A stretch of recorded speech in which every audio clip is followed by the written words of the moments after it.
event. Today we're going to talk about culture and how remarkably eating is affected by culture.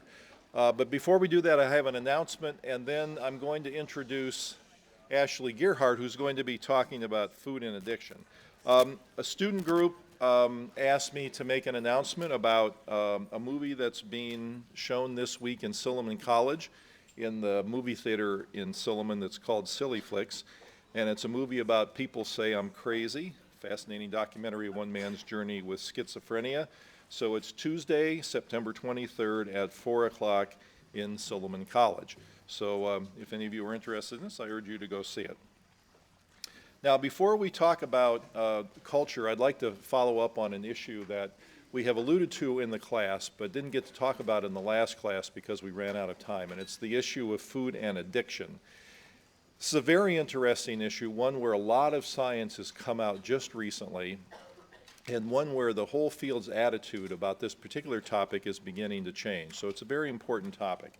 And I've asked the teaching fellows in the class if they'd like to do parts of lectures throughout the class, and Ashley Gearhardt, who's one of your teaching fellows, a graduate student in psychology, is doing work on the issue of food and addiction. In fact, came to Yale having worked in the area of addiction for quite some time, doing some very interesting work, and then since she's been at Yale, has taken on the issue of food and addiction in particular, working specifically with me and with a colleague of mine in psychology, William Corbin. And so she'll be doing about 15 minutes of the lecture on food and addiction, and then we'll turn our attention to the issue of culture and food. So Ashley, please come up and join us, and we'll get started. Okay, so let me know if you need it. Great, thanks. So I have to say, I enjoyed the Batman movies this summer because right now I feel like I have my little tool pack here on each side. I'm ready to scale buildings and take down villains.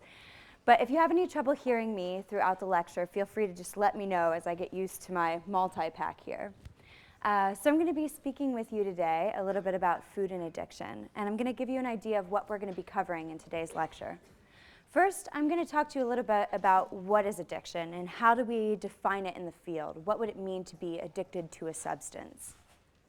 Next, I'm going to talk about food. What is the problem with food? Why would we think that perhaps eating may map onto a model of addiction rather than just the idea of consumption?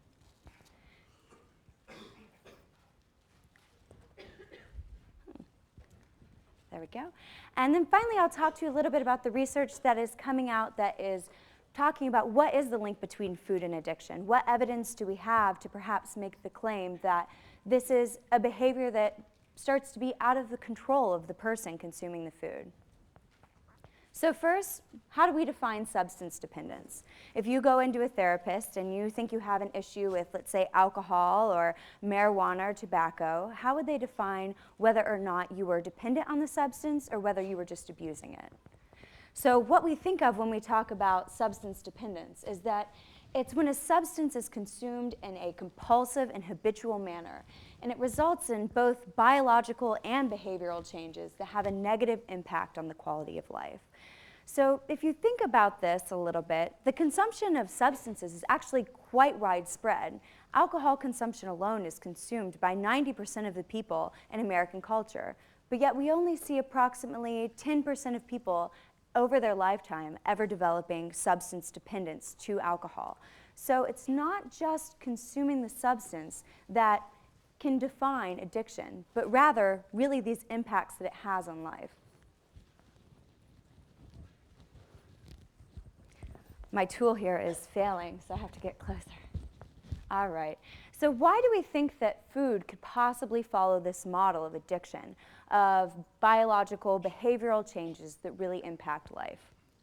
Well, thinking of some of the problems that we see in today's culture when thinking of food, we hear a lot more about binge eating, which is the most prevalent eating disorder nowadays, affecting about 10% of people. And binge eating is associated with a loss of control around food consumption, where large quantities of food are consumed in a short period of time. And the subject or participant consuming the food feels out of control while they are consuming it. Also, we see bulimia nervosa, another eating disorder that's well publicized, and we see those patterns of binge eating followed by periods of purging. We kind of have a dualistic society when it comes to our ideas about food. So not only are you bombarded every day by cheap, accessible, high-fat, high-sugar, palatable foods that you can just pick up at any supermarket, but you're also told to be thin, be very skinny, and to fit this kind of perfect version of beauty. So we see that sometimes coming out, and these binge and purge cycles to try and keep weight down, but while also kind of giving in to the temptation of these very calorie-dense foods. And finally, as we've talked about more in this class, is the rising obesity rates. We see both overweight and obese individuals skyrocketing around the world. And as of right now, obesity has topped alcohol to become the second leading cause of death, of preventable death in the United States. And this doesn't look like it's going to really stop anytime soon, even though we're throwing lots of research and public health money into really solving this problem. So, thinking about this, we have the rising obesity epidemic and these different eating disorders. And this isn't for a lack of trying or a lack of desire to be thin and to eat healthy. I mean, we've got Atkins, we've got Weight Watchers, we have all these different quick fixes coming to promise that they'll help you stay thin or they'll help you get thin. And still, this billion-dollar market continues to exist because none of them work. If one of them worked, we'd be able to just take that and the struggle would be over. But it continues to grow and grow and grow. It's an entire industry based on helping people try and cut down unsuccessfully. So now I'm going to talk to you a little bit about what is the evidence out there for food actually being addictive. And we see the evidence coming up in three camps. We see biological evidence, which is where the majority of the research is at this point, but it provides some really interesting questions. Also, we see evidence from a clinical area, people reporting that when they see clients, they see similarities between traditional substance dependence and people trying to get their eating under control. And then finally, I'm going to talk a little bit about our society as a whole and how it perhaps gives some clues that we might be addicted to food as a culture. So first, I want to talk about what is the biology of addiction. What does this look like? So we identified through neuroimaging studies and animal models the brain's pleasure pathway. And what you see is you see an area that begins in the ventral tegmental area. It goes through the nucleus accumbens, and it goes on to the frontal cortex. And what we see that's really important about this specific area is that it's rich in dopamine neurons. And when you're looking at the brain of someone consuming a drug of abuse like cocaine or consuming something like a milkshake, you'll see that this area of the brain lights up in response to this very rewarding and pleasurable activity.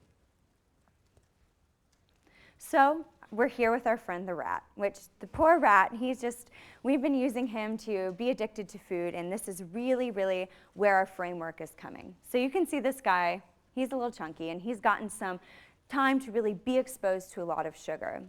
And some research coming out of Princeton has found in these animal models that by giving rats access to potent amounts of sugar, they'll develop tolerance. They'll maybe start consuming 35 milliliters of sugar a day, but within a week or two, they'll more than quadruple their sugar consumption. They'll be able to tolerate it much better, and their body will adjust to it.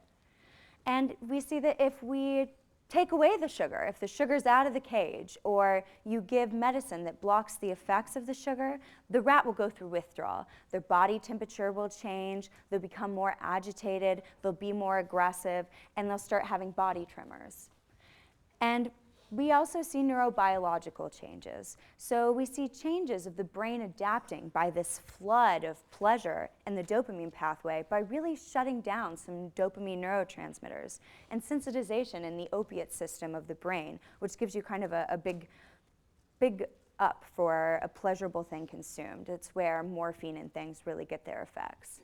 And finally, we see behavioral changes. So I think some of the most interesting research out there when looking at these rats that have become addicted to sugar is their relationship with other drugs of abuse. So once you've addicted a rat to sugar, it will be more likely to consume amphetamines, alcohol, cocaine, and greater portions and to become addicted to it quickly. Also, even more surprising is that if you give them a variety of things with sugar included, so sugar, cocaine, and alcohol, they will choose the sugar over the cocaine and the alcohol. So this suggests there's something really reinforcing going on here. So what do we make of this as a field? Well, Avina, Rada, and Hobel are three people doing this research in Princeton, and their summary of this is that rats with intermittent access to a sugar solution can show both a constellation of behaviors and parallel brain changes that are characteristic of rats that voluntarily self-administer addictive drugs. In conclusion, this is evidence that under some circumstances, sugar can be addictive. So what we're seeing in these animal models are what we used to see when we were trying to figure out what was going on with alcohol, what's going on with cocaine. Why are people not able to just decide that they want to consume it in moderation? We see both the behavioral and the biological changes really mimicking that we once saw when we were getting a better understanding of drugs of abuse. So you may be saying, well, yeah, that's great. You have these rats, they're in cages, and maybe, you know, the difference between being in a certain cage with sunlight or not, but does this really translate to humans? Well, this is where the research is really becoming new. So we're really a beginning field here where the research is starting to compile. But even with the very short period of time that this has been actively researched, we see some human biological evidence. First, we see some neuroimaging research coming out of the National Institute of Drug Abuse.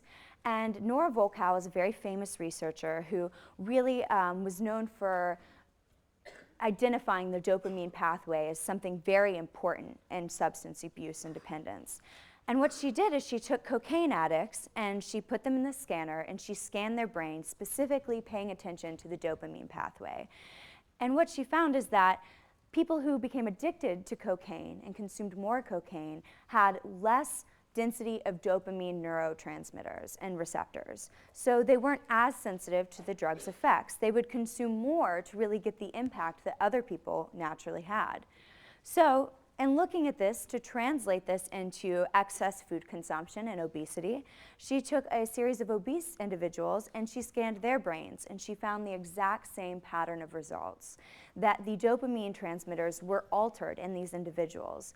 And the more severe the obesity, the more the brain was altered, and really seeing a correlation between these two parts of the brain and excess food consumption. We also see that we use drugs sometimes to help people block their cravings and the pleasure that they get from alcohol, specifically a drug called naltrexone. And naltrexone works by blocking the opioid system in your brain. Now, what's really surprising about this is naltrexone, this alcohol drug, was administered to a group of binge eaters, both obese and normal weight binge eaters. And when administered naltrexone, they lost their preference for high-fat, high-sweet foods. Their consumption of these foods went down. So it's really surprising that you can use a drug that is traditionally used for alcohol abuse and affect consumption of food with it. So a little bit more evidence that perhaps there is some similarities going on between drugs of abuse and food. But there's some big areas where we need more research, and one of those areas specifically is tolerance. Can anyone think of a reason why exploring tolerance in adulthood or even in like late childhood would pose a problem? Yeah. Develop the tolerance when you're really, really young. That's exactly right. You're very, very right. So what we see is that you've consumed a lot of sugar, a lot of fat by the time you're 16 years old. But what we do see is that young infants, when given concentrations of sugar, react to it in the same way that they'll react to doses of morphine. You can actually conduct surgery on children, just surgery on small children in minor surgery, by giving them a dose of sugar. It will block their pain. But what we see is that by 18 months, when children have started to consume more solid foods, often foods higher in sugar, this effect has gone away. It's disappeared. Now, there may be other answers for this, but to me, this suggests that perhaps this is a tolerance effect that's coming of age very, very young, and that children are really where we're going to need to look at whether or not we develop a tolerance to sugar and different fats. What we see across the entire human race is that there's a preparation for sugar. So there's an anticipatory response that we see with people who do heroin or alcohol. So if you're a heroin user and you go into a hotel room for the first time that you've never been into and you decide to use the drug, your chances of overdosing are increased. And the reason why is that the body starts to identify cues that are associated with consuming that drug. And it starts to prepare the body to handle this really jarring physiological change that will be the consumption of heroin or alcohol. We see something similar with sugar, that when you're around cues that are associated with you consuming calorie-dense foods, that the body starts to prepare by insulin release to reduce the glucose in the blood. That way it can handle these large shots of sugar you're taking in your body. What's important here is to see whether perhaps more drastic tolerance changes are associated with addictive behavior. And finally, we do see some changes in binging pattern when it comes to looking at clinical populations who are bulimic or have binge eating disorder. The longer that they've had the disorder and they've been binging, the greater quantities that are consumed over a larger period of time and more frequently. So once again, these are studies that haven't specifically been done to explore tolerance. We need more studies that are methodologically designed to look at the concept of tolerance. But they do suggest that perhaps there's a reason to look at it. Also, withdrawal is another area that hasn't received much research attention, but really has some evidence to suggest that it's worthwhile. So we've talked a little bit about Dr. Atkins in this class, and Dr. Atkins in his best-selling book warned people that when they started to consume a low-carb diet and cut out the sugar and carbs, that it may cause fatigue, faintness, palpitations, headaches, and cold sweats. And these symptoms he chalks up to carbohydrate and sugar withdrawal. We see lots of anecdotal evidence of this, where people report that when they go on diets, they feel unwell, they feel physiologically odd. They also find themselves kind of being obsessed with the food that they're cutting out. But there haven't been any rigorous empirical studies of this. And finally, we see some health problems associated with reducing food consumption. So this has a little bit to do with what I talked about earlier, with the body preparing for glucose. What we also see is that when you see those cues and your body begins to prepare for the glucose of the food that you're going to consume, and you don't actually consume it, it makes you crave the food. We see this with alcoholics walking down the street, seeing a bar that they used to drink at or an advertisement for their favorite beer, that there'll be physiological changes and they'll begin to crave the alcohol because the body will want it to normalize the changes that it just undertook. And we see this across humans as well, that when you restrict food, whether you're lean or obese, you'll have a little bit of this glucose withdrawal, which can end up in some cases being so severe that it results in hypoglycemia, which can result in fatigue, fainting, and sometimes even death. So what are some other questions that we need to answer in this area? Well, first, what might be addictive? We don't really know. I've tossed out sugar, I've tossed out fat, but we haven't explored this in a really methodologically sound way because we're still not sure whether food's addictive. So it could be sugar, it could be fat, it could be the combination of those. We also, as you saw with the Pop-Tart slide, have foods with 52 different ingredients. Some of them I know I can't pronounce correctly. There's chemicals in there that we don't really know the effect of what they have on the food or the way that you consume it or the way that your brain processes it. And finally, we see ingredients such as high fructose corn syrup that provide such a potent punch of sweetness that it may be really wrecking the homeostasis of your body and making you crave sweets in a different way than you have before. So clinically what we see is if you see someone coming in for eating disorders is that often, in my own experience and other clinicians' experience, is that they'll report that they feel like they're addicted to food. They'll describe themselves as foodaholics. And oftentimes you'll see people who have just received treatment for alcohol or other substance dependence will gain a lot of weight and will actually use food in a similar manner that they once used alcohol or cocaine. And as we talked about before, cravings for certain foods are pretty widespread. But craving is really a word that really comes from the addiction literature, an overwhelming desire to consume something even though you may be trying to resist it. That is something we all use when we talk about what we crave, but it's an addiction word.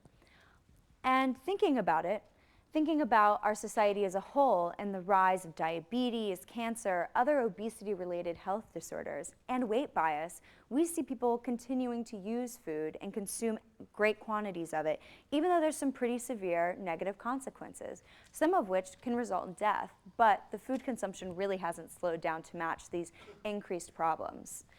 And finally, in the final 2 points, is that when we're treating someone for an eating disorder, is at the end we'll often do a course of relapse prevention. And the relapse prevention we do with people that are trying to stop binging is really comes from the literature from alcohol, marijuana, and cocaine, of helping people kick addictive substances, where we help them identify different cues, different times of the day, different trigger foods, for that, and things like that, for them to avoid, to be able to maintain their newly developed control over their consumption. And finally, we see the behavior patterns such as binge eating. Binge eating in and of itself is defined as a loss of control of food consumption, which is really, when you think of substance dependence, it's a loss of control over your ability to consume alcohol or to consume a drug in a moderate way.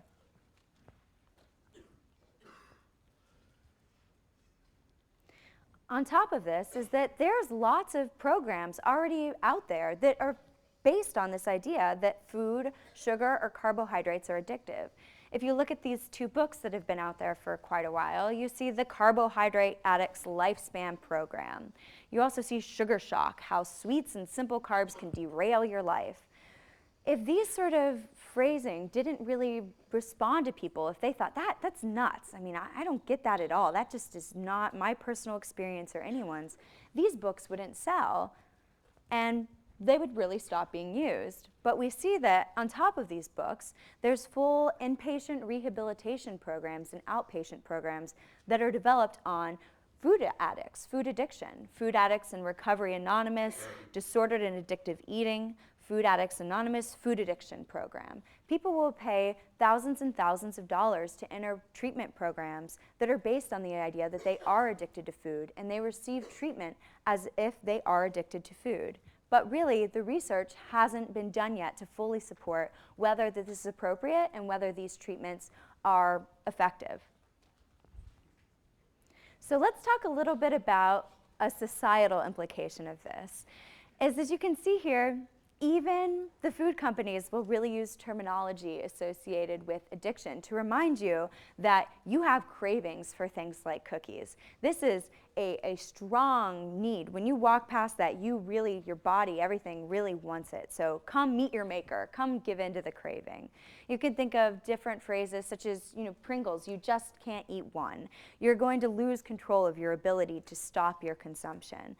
And these are things that I like to think about sometimes, that if you imagine a day in your life where you're walking through gourmet heaven and past the vending machines and into a convenience store, and take all the candy bars and chips and everything that you see every day and turn those into little alcohol bottles.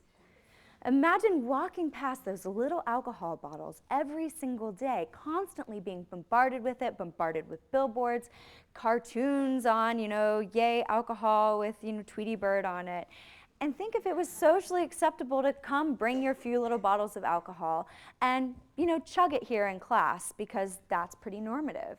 So if we find out that food is addictive, that might have some pretty big implications for how our society deals with and views food. So finally, I'd like to talk about the implications of what if food is addictive? What if this research comes together and the picture that's already starting to gel really becomes solidified? And as a society, as policymakers, as people, we start to kind of acknowledge that, personal responsibility is important, but maybe these foods are engineered to take that personal responsibility away from me, to hijack the brain and the behavior in a way that makes it unlikely that I'll be able to consume this in moderation, at least for some people. So first, it talks about a little bit about our difficulty in changing the obesity epidemic. As I said, if this is really engineered to make you not be able to just have one or to have overwhelming cravings, it's going to be really difficult to really install in people personal responsibility, and for just that reason. If you think of alcohol, for a long time it was just considered a defect of personality, that you weren't strong enough to be able to consume alcohol in moderation. But as the research went on, we found that demonizing the person who was having the alcohol problem wasn't an effective public health message, that we really needed to look at it and the patterns that it has on all people, perhaps.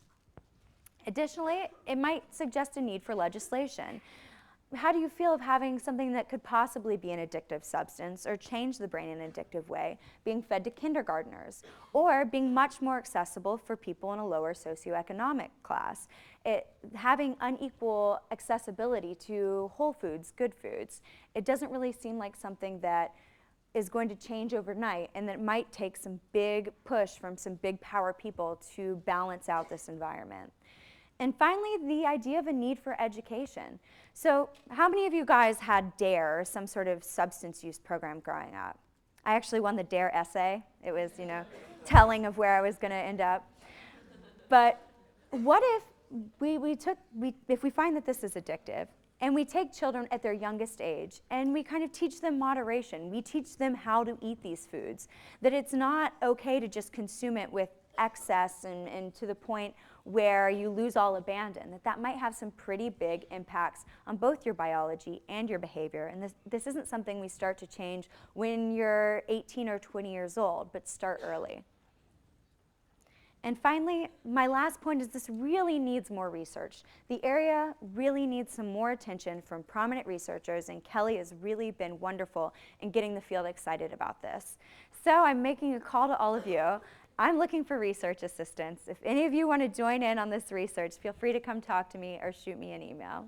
So thank you for your time today.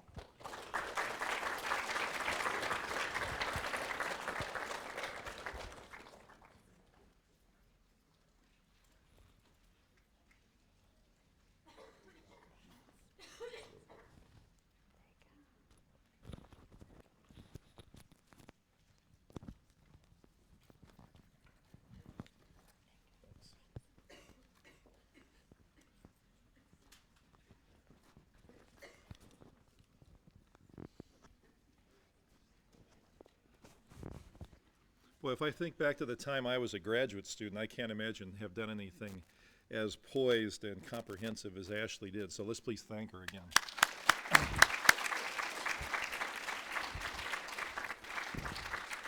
And I'm also really happy that she got to talk about an important area where research, as I said, is starting to come out in more and more detail, and it's very interesting. So I would expect if you start watching the newspapers and things, you'll start to see more and more on this issue of food and addiction and the implications getting played out.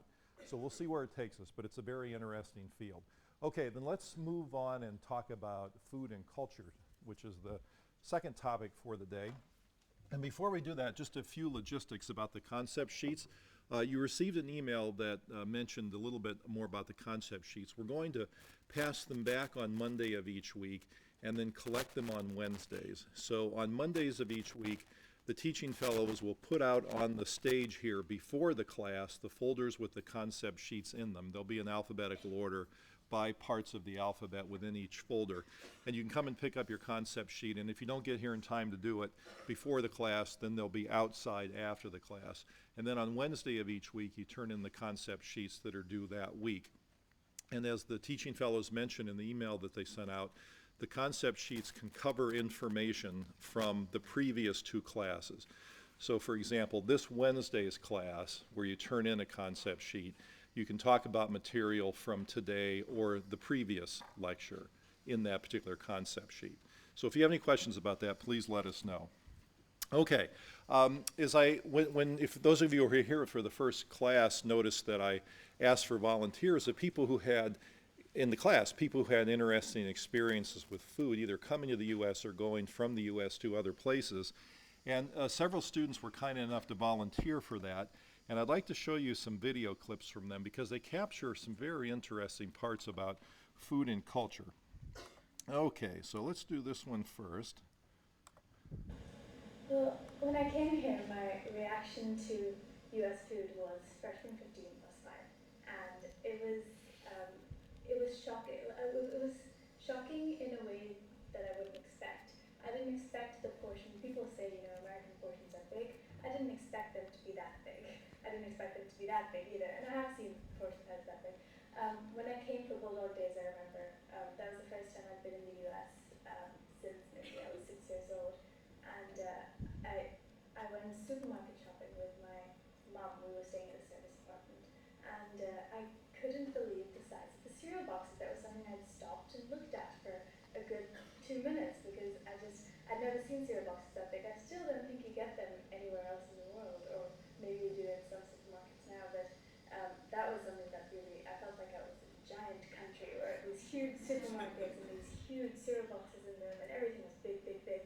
Even the serving sizes, of course they were shocking, but I'd always been trained to finish everything I'd had on my plate. Obviously living in India, it's not polite to leave food behind, and you generally eat in that kind of sharing food situation anyway, and you don't get a serving to yourself, so you keep helping yourself whenever you need to.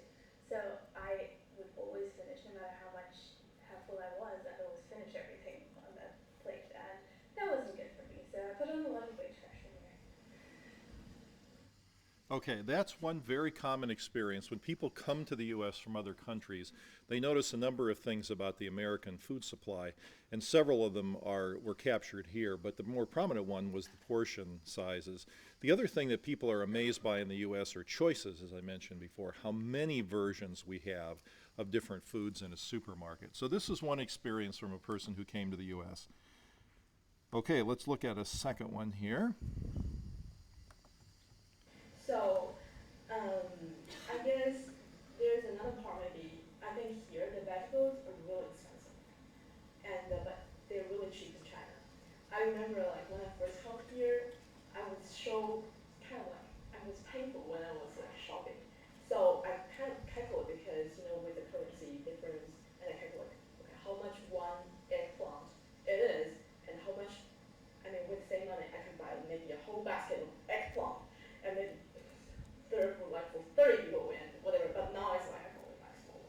And yeah, and I think that's next thing like in China, well, we still think like meat is something expensive and vegetable is something much more cheaper. So we, you know, as a family, you go vegetables and it's like the dish is like vegetable is definitely like main part and meat, it's something like it's not decoration, but it's not like this much.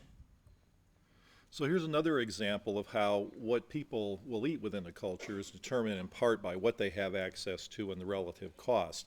And the fact that in the United States you can buy one eggplant for what it might have cost to buy a whole bunch of them in China can give you some idea about why people may eat more of that particular food in China than in the U.S. So price is certainly an issue.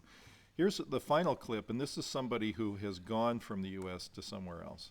One summer I spent a month in Ecuador, and for 10 days we lived with a family in a really remote, very poor village in the mountains. And in Ecuador, guinea pig is a delicacy, and it's really expensive. So if you want it, the only way to have it is if you raise your own guinea pig. And luckily when I was a child, I didn't have my own guinea pig pet, but when we were there, my family had about 20 or so guinea pigs running around their house, and I'd come in at night from being out, and the guinea pig would just be like sitting there staring at you. And I try not to make a friendship with it because I was a little worried that maybe I would have to eat it later on. And by the end of the trip, when I was about to leave, as I guess kind of a gift, they made one of these guinea pigs for dinner, and it was like a day-long experience of having to kill the guinea pig and then cook it for hours, and then I had to eat it knowing that it had been sitting in the kitchen with me the night before, so it was interesting. Okay, so another example of how culture shifts eating in this case. So let's please give a hand to your three brave classmates who stepped forward to do this. I appreciate them, and that exemplifies some things we'll be talking about in the class. Okay, one of the readings that you had today was from Margaret Mead, a very well-known sociologist, one of the best-known sociologists in the world of her time. And she wrote about a variety of issues pertaining to culture, but including them were food. And this particular quote, I think, captures some issues about how people consider food as a commodity or a profit-making opportunity rather than something that's morally important for the world's well-being. And so only by treating food unitarily as a substance necessary to feed people and only second to the needs of commercial prosperity can we hope to meet the ethical demands that our present situation places upon us. And she talks in that essay, and I'll come back to this on Wednesday, about hunger being a political issue rather than a supply issue, and how there's really no reason that we can't feed the world, and the statistics justify that particular stance.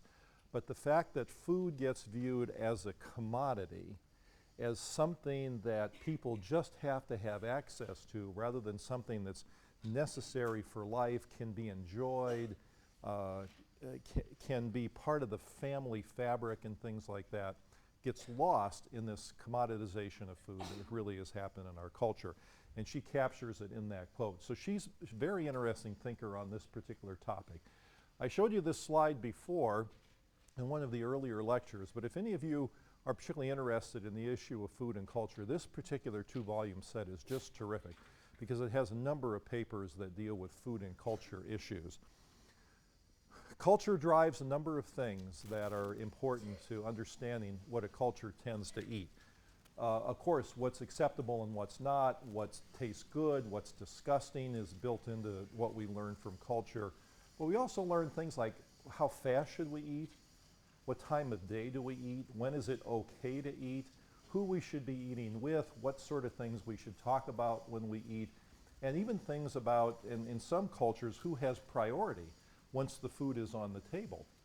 In some cultures, the men get priority because they're considered the working, doing the physical work of the family, and so therefore they deserve priority over the food, and they eat first, and whatever's left gets divided among the rest of the family. So these things will change within a culture, but they're very striking differences across cultures. One interesting figure in here is a psychologist at the University of Pennsylvania named Paul Rozin, and of course one of the papers that were assigned this week was by Rozin. He's written a number of things on this issue of culture and food, and he's been particularly interested in how people within a culture get trained to like some foods and dislike others. And he's talked about the issue of disgust in that context, and I'll give you some amusing anecdotes of studies he's done on that. And he's also the one that has written most extensively about something called the French paradox. And if you haven't heard of that, I'll describe it in just a minute. Okay, I'd like to do a little experiment here, and I need 2 volunteers to come up on the stage. Who would like to help out with that? Okay, come on up. Anybody else? All we need is 2. Okay, I saw a hand back there. Come on up. Yep. Okay, now we need the cups. Okay, so this little experiment, would you mind holding that? Has to do, come on up here, you guys, so everybody can see you. All right, so clean cups, right? Okay, in the bag. I just bought them this morning on my way to work. Now, this will show you what we consider to be acceptable and not acceptable. So I'd like each of you to take a cup. Okay, and then what I'd like you to do is to spit into your cup. Go ahead, just spit right into the cup. Okay, so each of you guys have done this? Okay, now what I'd like to ask is, would either of you be willing now to drink that? Or why not?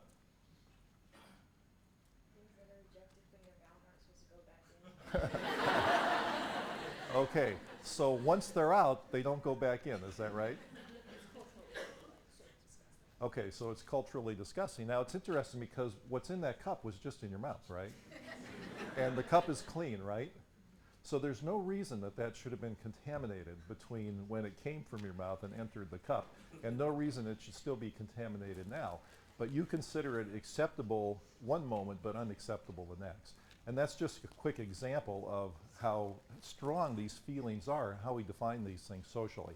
Okay, there's a little wastebasket over there. Thank you, guys. Let's give them a nice hand. Okay, good. So that's one example. But we also, Rosin has written a lot about how we consider food to become contaminated. Okay, so let's say you've gone out, you bought a couple of Krispy Kreme donuts, and they're sitting on the counter in your kitchen, and next to them is an apple.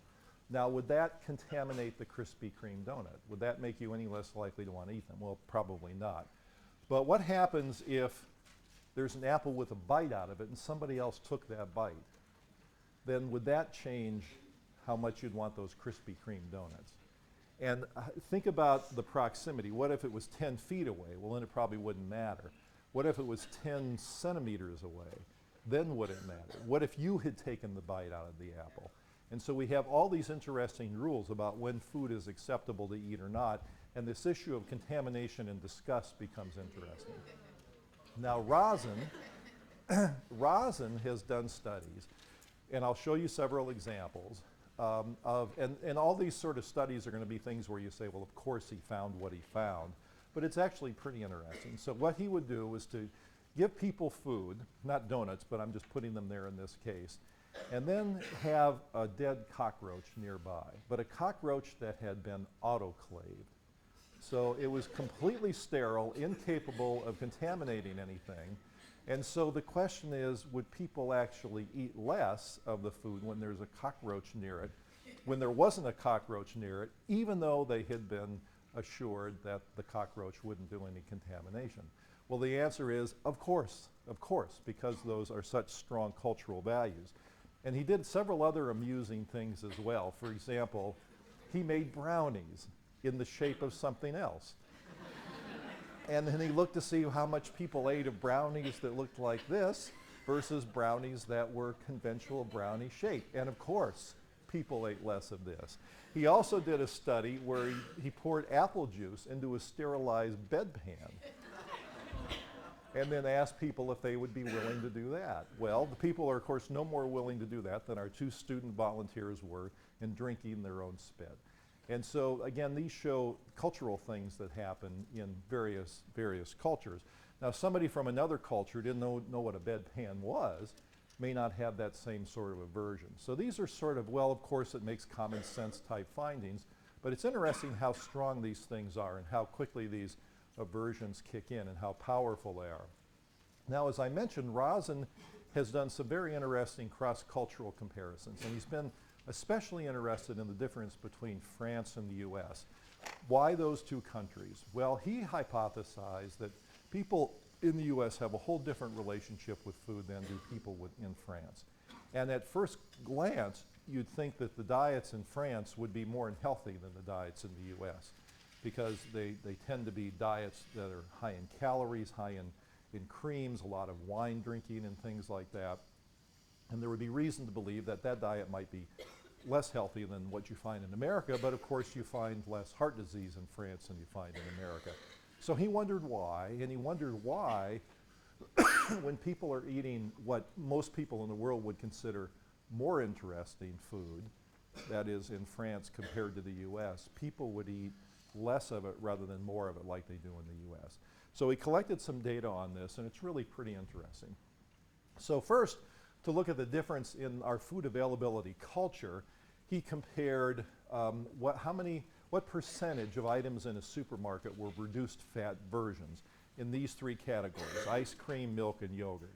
And in the US, 25% of them, of the ice creams, were reduced fat, 0 in France. Milk, there was a difference. In yogurt, there was quite a difference as well. So the French are caring less about fat than people in the United States, or there would be more of a market for it. He also looked at the percentage of subjects in the US versus France who claim they're eating a healthy diet. And you get differences like this in the males and differences like this in the females. So people in France believe they're eating a healthier diet. Well, in fact, they are eating a healthier diet. So it's partly based in what they know about what Americans might be eating and what they're eating, but it's also the perception of your relationship with food. And if people in the US are at war with their food, which we are to some extent, and people in France are at peace with their food, it constitutes a whole different psychological relationship, and it affects how people eat. He also looked at the mean eating time in several restaurants in the U.S. And in a restaurant called Quick in France, it's equivalent to Burger King, he found that the average minutes were 15.3 in the U.S. and about a minute more in France. In McDonald's, there was even a bigger difference. 13 minutes average in the U.S. McDonald's and 22 minutes in the average visit in France. Now, not only, and you'll see some other data on this, not only are people in the U.S. McDonald's there a shorter period of time, but they're eating more during that time, and they're getting larger portions while they're there. So think about that relationship with food, whereas even if you're in a fast food restaurant in France, you're being served smaller portions, you're taking more time with it, and you have a different relationship with food than you do in the U.S., which is 13 minutes, a huge number of calories per minute, large portions. Let's get it down as fast as we can and get out the door. Restaurant portions were different, and this is what I alluded to. In the U.S., the average portion in McDonald's, when they did their study, was 256 grams, a lot less in France. Now, these are significant differences if you think about it. If you look at the percentage difference here, these are not trivial differences. The difference is even greater here between the Burger King version restaurant in the U.S. and France, and the Chinese restaurant differences were really quite striking. So how can the people in French go there and get less food, take more time to eat it, but enjoy it more? And what does that say about their relationship? And so herein is the French paradox that Rosin talks about. That the paradox is that people in France are eating less, they're taking longer with it, but they're enjoying it more, and they have less disease coming from it, even though it's a richer diet if you just look at the typical foods people eat. And so Rosin has talked about basic differences in values between France and the U.S. And in this captures a lot of what American food culture is like and the fact that it's not like this everywhere in the world. So first, the moderation versus abundance ideology. Think about what a trip to an American restaurant is these days. If you go to the restaurants that are most common around the country, the chain restaurants, of course you get the fast food restaurant types where you can supersize things, get large portions, bundle things together into meals that are called value meals. And that means a lot of food for a little bit of money. So it's all about value. It's all about how much you get in a meal. And then think about the chain restaurants where you go and sit down more often. The Chili's, the Outbacks, the TGI Fridays, Applebee's, all these sort of places, and there are lots of them around. Then you basically are prepared for a very large meal. And as I think I might have mentioned earlier in the class, there's kind of this social ritual, isn't there, when you go to these restaurants and get the huge portions, where you have to pretend to be surprised that you get the large portion when it's served to you. But of course, you knew exactly what you were ordering. Okay, so you go to a fried seafood restaurant, you order the captain's plate that has 4 different kinds of fried seafood, it's heaped about this high, and you order that, and then when it arrives, you say, oh my God, I can't believe there's so much food on that plate. But of course you know it was on the plate, and of course you know you're going to take some home in a bag and maybe eat it later. So that's a typical version of an American visit to a restaurant. And so it's considered a success if you get a huge amount of food, but for not too much money. That triggers in the mind of most Americans that they've had a successful journey to a restaurant and they want to go back to that restaurant, and that makes it commercially successful. Now, it partly depends, too, on the service. It partly depends, too, on how good the food is. But the food in the United States is pretty uniform in taste. There's not a lot of difference from one restaurant to another in the quality of a hamburger or the big plate of French fries or things like that. So really, the amount becomes an important arbiter of whether people consider restaurant visits successful. In France, it's not the case. And as I think I mentioned before, the doggy bag is a peculiarly American concept. And if you go to most other countries, not only will the term doggy bag not translate, but the concept doesn't translate because they're used to serving you the amount that you need at that meal, and you're not going to take any home. Now, given science that I'll talk to you about later that when people are served more food, they eat more food. You can see why we've got problems in the United States, not only with the health consequences of food, but with our relationship to it. And then this focus on quality and quantity is a corollary of that. He also talks about collective versus individual food values. And so people in France are more likely to think about what food means to their family, what food means to their culture, what food means in a social context than Americans, where food is what you do on your terms, and it doesn't necessarily even have to involve other people at all. And so the number of people who eat by themselves in the US is larger than it is in other countries. People that eat standing up at a kitchen counter, people that eat in their automobile, people that eat at their desk with nobody else involved over work is more American than is true in other cultures, where the meal, the eating, still becomes a social event. It becomes part of the social fabric of the country. The speed versus conviviality is part of this too. How many of you have heard of the slow food movement? Okay, the slow food movement is an interesting movement we'll talk about later. And one of the people who started the Yale Sustainable Food Program, Josh Vertel, has just been hired to be the president of Slow Food USA. So you'll hear more about this as we go along in the class. But built into this idea of slow food is that food should be something where, A, you understand where it comes from. You know about its story, if you will. I'll come back to that. You know how it's prepared, and if you're fortunate, not if you're forced to, but if you're fortunate, you're involved in its preparation. The act of eating then becomes a convivial event. You're spending time with other people, enjoying their company, and through this, appreciating what the food means, and then you're involved with the cleanup as well. And so a slow meal doesn't mean that the stopwatch clicks out a different time. It means that you have a different relationship with food. And this connects with values that are discussed in Michael Pollan's writings and writings by other people as well. And then there's the pleasure versus the worry orientation. And so the number of products in the United States that have health claims on them has gone crazy. It's low in this, it's high in this, it's good for this disease, it's good for that disease.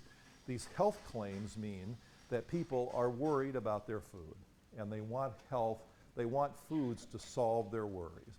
They want the food to reduce my risk for heart disease, reduce my risk for cancer, give me more fiber.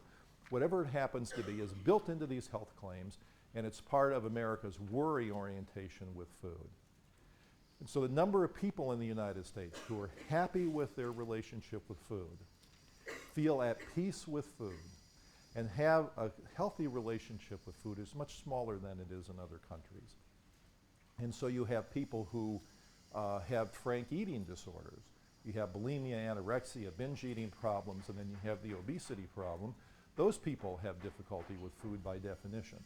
What about the normative person who doesn't have one of those clinical problems? If you look at people in the United States, we'll talk more about this when we discuss eating disorders, there's hardly a person in the country who's really happy with their body. Some people are happy with their weight, perhaps, although many are not. But even in the case where they don't like their nose, they don't like their knees, they don't like how big their butt is. There's always something wrong. Always something wrong in the United States. It's what the psychology researchers have called normative discontent. And that means that if we're trained to be unhappy, trained to be ill at ease with our own bodies, led to believe by marketing that if we only buy the right device, we only get the right surgery, we only eat the right kind of food, that we will have the perfect body, you can imagine what that does to the relationship with food. And how then food can become an enemy rather than a friend. And so people believe that in the United States, we have a perverse relationship with food, and that's not true around the world. And some people, Pollan, Alice Waters, who I'll introduce you to in a minute, and others have said we can have a wonderful relationship with food. Food can be a beautiful, affirming part of our life, but we have to change the way we think. Cultures can shift. So we know that food patterns within a culture are strong, difficult to change, but not impossible to change. And a number of factors can signal changes of values around food in a culture. Certainly things like climate change and starvation that might produce can change food behavior in a profound way. We'll cover that more on Wednesday. Things like war and people becoming refugees changes the food patterns in very large numbers of people. So if you add up the number of people in the world today who are refugees, who are living outside of their home environment, where then they have to eat different kinds of food, either because they're in a different culture or because of the dire financial conditions they're in, this leads to changes. And sometimes those changes will persist in cultures. Migration leads to blending of cultures. If you look at the food culture in the United States, it's such a mix. I mean, even in New Haven, which is not a particularly large city, Malaysian restaurants, Mexican restaurants, Spanish tapas restaurants, Thai restaurants. You can go on and on and on, and there's a wide variety of things. So the blending of cultures in the United States leads to some differences, changes in what people eat. Social values change, and we're going to talk more about that now. And then, of course, the health and environmental concerns that we'll talk about in great detail when we get into lectures on sustainability are really very important issues as well.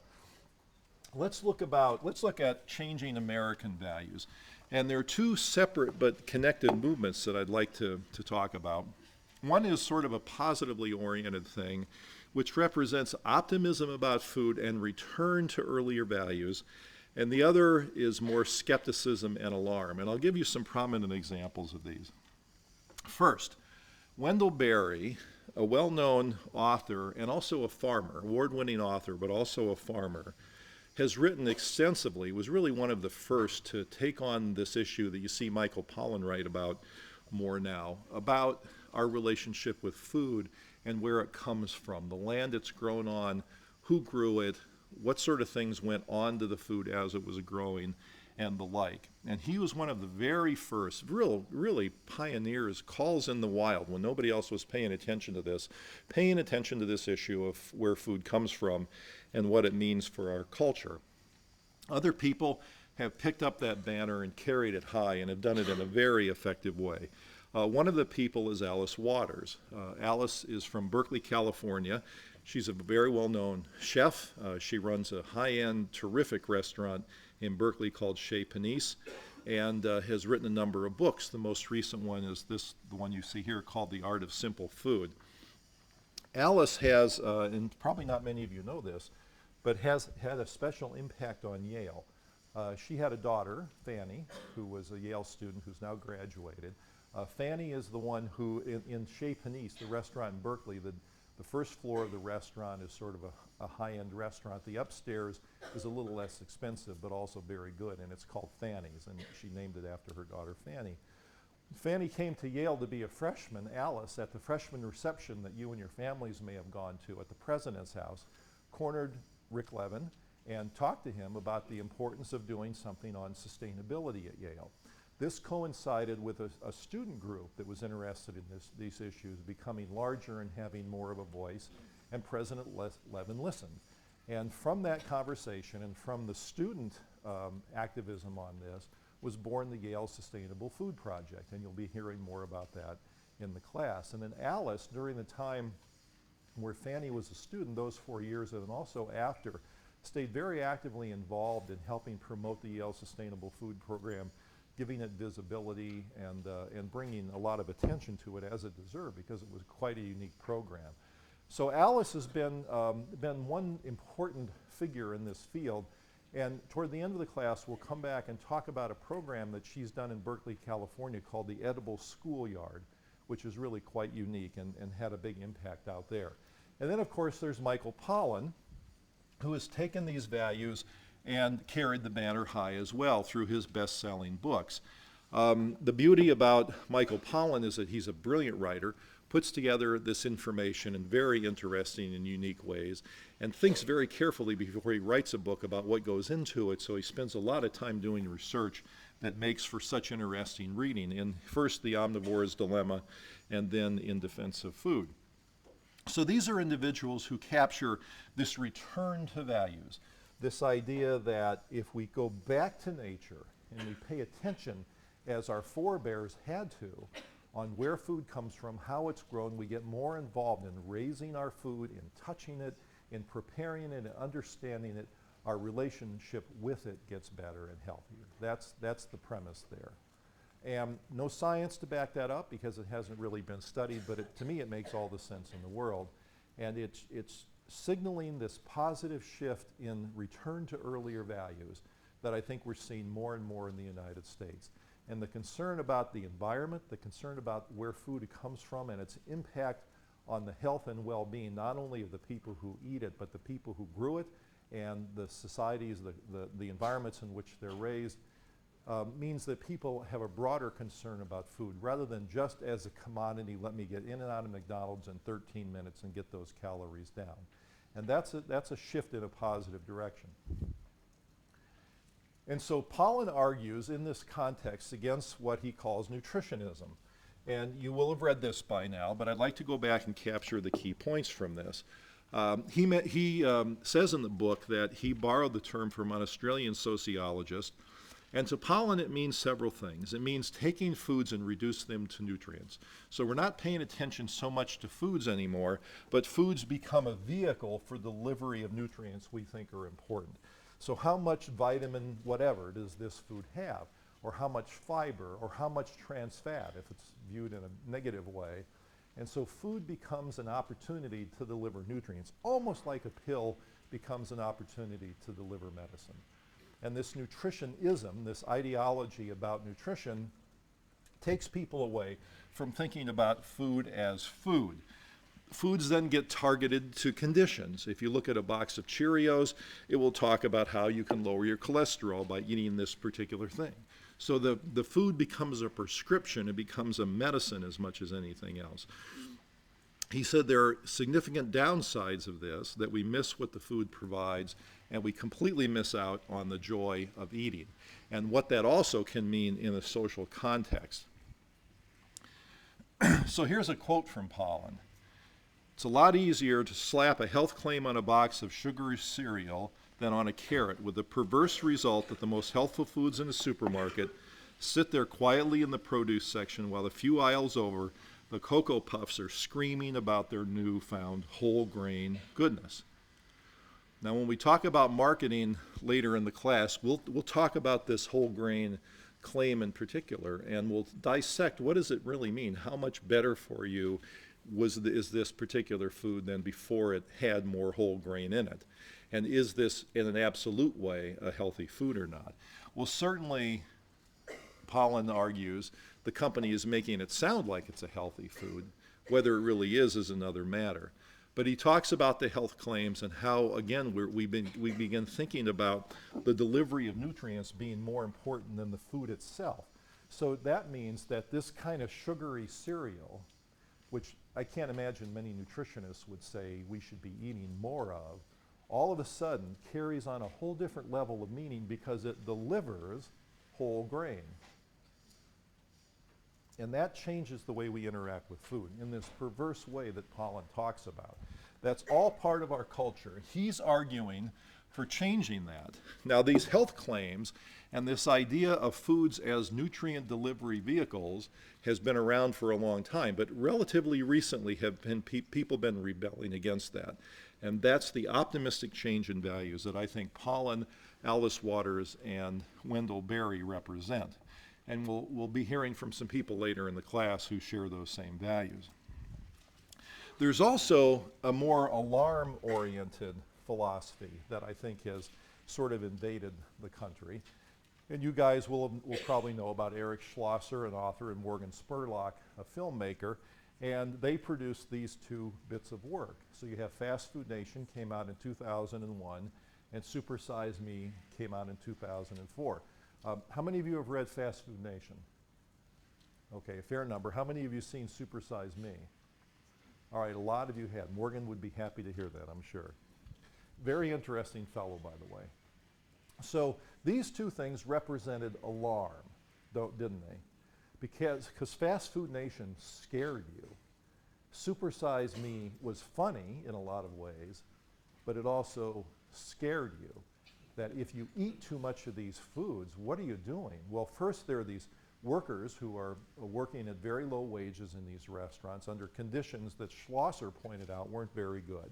Schlosser then went to some of the farms where the animals were raised that go into the food at a fast food restaurant, and raised alarm and concerned about that. It was kind of a scary picture, and people would look at that, read that book, and say, I'm never going to eat fast food again because it's unfair to the workers. The animals are being raised in terrible conditions. It's not nice to them, and this sort of feeling of disgust arose in a lot of people as a consequence of reading that book, and changed the way some people felt about fast food. And then following on that, Super Size Me comes out, and for those of you who didn't see it, Morgan Spurlock put himself on, I think it was about a month worth of meals at McDonald's, and he talked about how terrible he felt. He visited doctors, and doctors were very concerned about the health changes he was experiencing. And it was basically, you know, a movie written around, or derived around that experience, and it was very powerful as well. So these are alarm-oriented, concern-oriented things that are coming out, coupled with this movement toward a more positive view of things that represented by Pollan and Alice Waters. And so the shifts that you see from things like Fast Food Nation and from Super Size Me, the ideas aren't new, because other people had written about each of these things in the past or had discussed them, but they became popular because the time was right. The culture was ready to hear these messages. The culture is ready to go see Super Size Me. The culture is ready to read Fast Food Nation. It's ready to go grasp onto Michael Pollan's books and Alice Waters' writings, etc. And these are signs of a cultural shift that's happening right now, right here, at this point in America.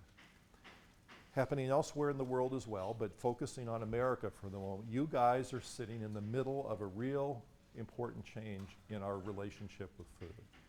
We went for many, many years where we were sort of in this funk, I would say, where we didn't care about the food.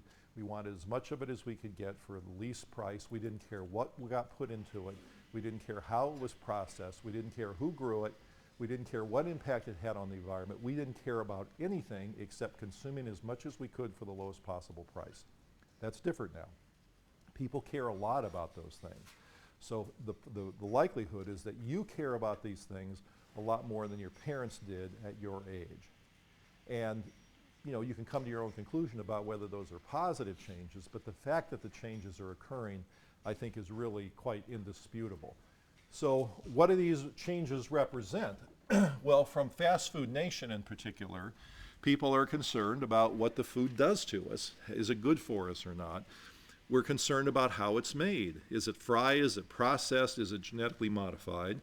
We care about who worked with it, who grew it, what impact they have on the environment, the working conditions of the people who feed it to you in restaurants. And it also represents distrust of the food industry. There was a time, there are polls all the time of Americans about how much do you trust certain industries and certain professions and things. And for a long time, the food industry scored very high on those kind of rankings. But they're not scoring as high any longer. And so the number of people who believe you can trust what the food industry tells you has gone down.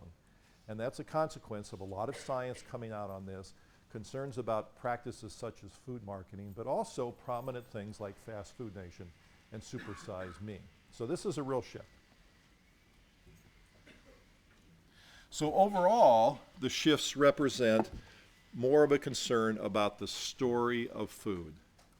And the word story is important because we are more concerned, and as we should be, about features of the food before it gets to our mouths. The story in our mind doesn't begin from the time we pick up the food and put it in our mouths, but it starts way earlier in the chain. And these are things that are quite new on the scene. And these are profound shifts, and we'll talk about the implications of those shifts as we go through the class.